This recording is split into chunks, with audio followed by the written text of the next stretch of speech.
I'm Dr. Maitreyi. I'm going to talk about mitosis. So this topic, mitosis, is very important part of anatomy since it plays a very important role in understanding the basics of general embryology.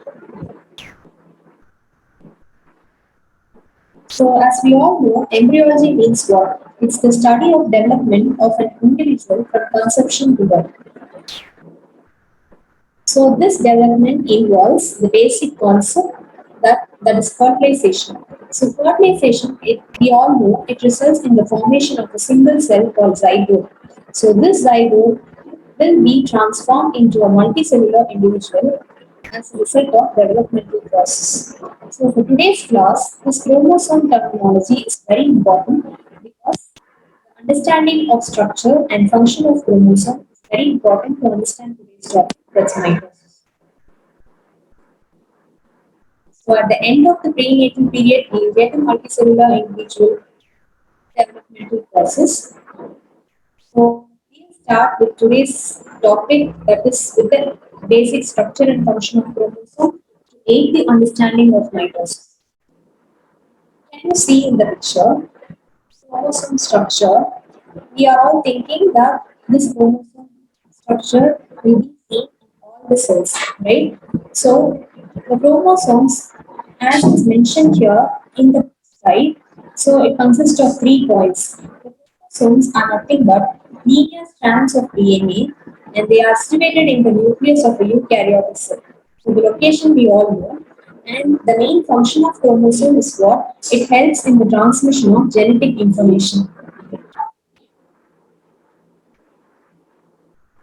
So the first 2 points which mentions that chromosomes are linear strands of DNA and they are carriers of gene. So these 2 points and the third point function, we'll understand why it's mentioned like that and why this chromosome structure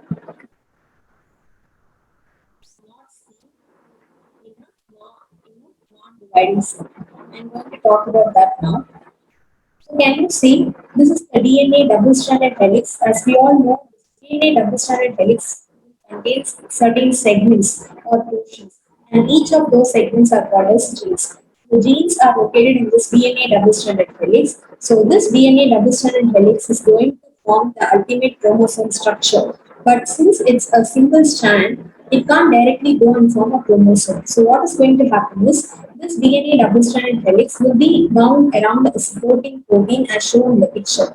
So that supporting protein is called as the histone. So this histone and DNA double-stranded DNA helix complex is formed which undergoes coiling, lot of coiling like this, and supercoiling will be there. Ultimately, this supercoiling of the histone DNA complex will be forming the chromatin threads, TIM. This chromatin threads also magnified from this chromosome picture, right? So this chromatin threads will again condense to form the actual chromosome structure. So this chromosome structure, what we are seeing here, will not be seen in a non-dividing cell or a cell at rest. Okay? So only chromatin threads will be seen in a non-dividing cell. That picture, what I'm saying, I'll show you now. You have to understand first, understand the topic of mitosis. Can you see? I have written in a non-dividing cell. These are the chromatin threads, right? Which is going to form the arms of the chromosome. So this is centromere which I have drawn, and these are the chromatin threads forming a single arm. This might be this is the short arm, this is the long Q arm. So each of the cell will undergo a cell division process. So that is, it enters a cell cycle to undergo the cell division. So in a dividing cell, what is going to happen? Another copy of the chromatin threads will be formed. Right? So that is what I have shown in the picture here. And in during mitosis, what is going to happen is this chromatin threads will condense to form the final chromosome structure, forming the chromatids of the chromosome. So can you see? I have shaded one chromatid, so one T1 and one Q1. So during DNA replication, which happens during mitosis or meiosis, another identical sister chromatid PID is formed. So these two identical sister chromatids will form the chromosome structure in a dividing cell. So whatever we are seeing, Whatever we are seeing in cell division, these chromosomes they are as a result of DNA replication, right? So that is what I'm trying to say. Whenever we have done in karyotyping, that cells are procured arrested in metaphase. That means what? We have to see this chromosome structure under the microscope. That is why we are getting this structure from a dividing cell, not in a non-dividing cell. So the chromosome, how it is formed, I have written the same thing here. DNA complex, coiling, chromatin threads.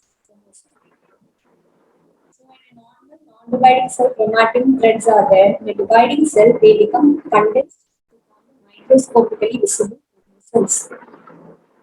So one chromosome is what? See here, it's directly dark purple, dark shade on one side, one P arm and one Q arm. Another unshaded portion, this one P arm, short arm, and this is another Q arm, right? They are connected by the central centromere.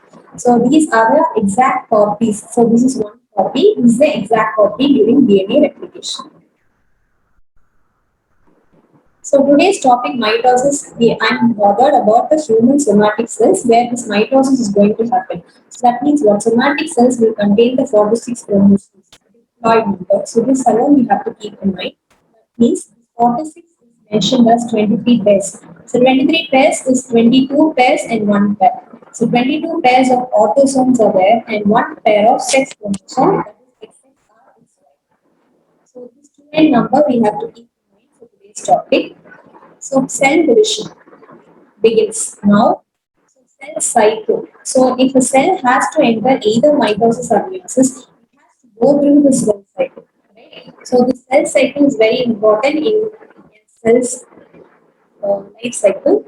So here G1, S and G2, they are together mentioned as interphase. At the end of interphase, cell will enter either mitosis or meiosis. So that is what is shown in the picture here. A cell at resting stage Z0, it enters the G1 gap phase. So we all know that each cell will have cell organelles, right? The cell organelles comprises of cell membrane, mitochondria, ribosomes, centrioles. For today's topic, centrioles is important. Centrioles, they belong to the cytoskeletal framework of the cell. So what happens is that the centrioles, they get duplicated with other cell organelles in G1 phase. So we will get two centrioles. And this synthesis S phase, except DNA replication, G1 will comprises of cell organelles duplication. Here, DNA replication is there. That means what? We get a exact copy of the parent chromatin. That is what is shown in the picture. See here, they are looking like threads. Now exact copy of the other is formed. And in G2 what happens?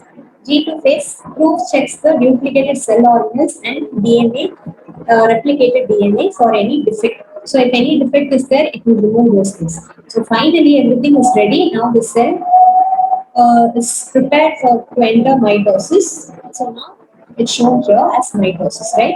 So we will now go into the today's topic, mitosis. So at the beginning of mitosis, we will have the interphase end, right? So now we have 3 points: DNA replication, long diffuse chromosomes containing two chromatids, which are not visibly seen as microsomes. They are not till now condensed, and cell organelles they got duplicated. So coming on to the types of cell division, as I mentioned already, mitosis happens in somatic cells. So coming on to mitosis, a parent cell should give rise to the daughter cells, which are exactly genetically identical to the parent cell. That means what? Same 46 should be going to the daughter cells.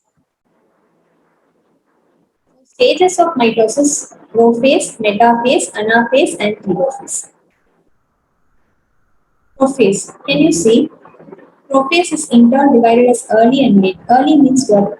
Just entry. Cell from at the end of interphase is just enters prophase. So what will happen is, see here, the chromatid threads they start coiling and condensing to form two distinct chromatids. So tin is getting converted into tin, right? So imagine 46 chromosomes are there, but here only two chromosomes. Let us imagine this is the first chromosome and second chromosome which is to be formed, right? So nuclear membrane is there, this is the cell membrane, and two centrioles are there. The centrioles they now move apart to opposite poles of the cell. At the late prophase, what will happen is now nuclear membrane disappears, centrioles which move to the opposite poles got connected to each other by the microtubules, right? Forming a mitotic spindle. So mitotic spindle is formed and the nuclear membrane nucleoli got disappeared in process. So this picture is metaphase is very important in mitosis, right? So can you see here? They have mentioned equatorial plane. So imagine the first chromosome and the second chromosome with rest of the chromosomes. So all the 46 chromosomes will be aligned in the equatorial plane with the help of the microtubules, right? And the centrioles will be on opposite poles. So the microtubules will be anchoring the micromosomes, all 46 chromosomes in the equatorial plane like strings. So they will be hanging in the same equatorial plane. The mitotic spindle is helpful in holding the chromosomes in the equatorial plane in metaphase. Next phase is anaphase. So this also plays an important role. So here what is going to happen? There occurs longitudinal split of centromere. That means a vertical cut, right? So what is happening? The sister chromatids of the 46 chromosomes, they move to opposite poles by the pull of the microtubules, right? So imagine this is the one chromatid of first chromosome, this is one chromatid of second chromosome, this is one chromatid of first, and this is the identical sister chromatid of the second. So like this 46, 46 on opposite poles is there, right? So in anaphase. And last one is telophase. Now nuclear membrane surrounds the splitted sister chromatids in the opposite pole. Occurs cleavage. Finally, we get two daughters. We got only chromatids move to opposite poles. So the main concept here which you have to understand is each of these chromatids will form an individual chromosome. So chromatid will be transformed into a chromosome, right? So that is same in the telophase of mitosis. So we got four stages in mitosis: prophase, metaphase, anaphase, and telophase. So as a result, we got two daughter cells having the same 46 number of chromosomes from the parent cell as 2n, 2n. So must remember points for today's classes. Same 46 chromosomes from the parent cells will be transmitted to the daughter cells. Two daughter cells will be formed. One cell will give rise to two daughter cells. And metaphase, equatorial plane alignment of all the 46 chromosomes. And in anaphase, there is longitudinal split of the centromere. Thank you for listening.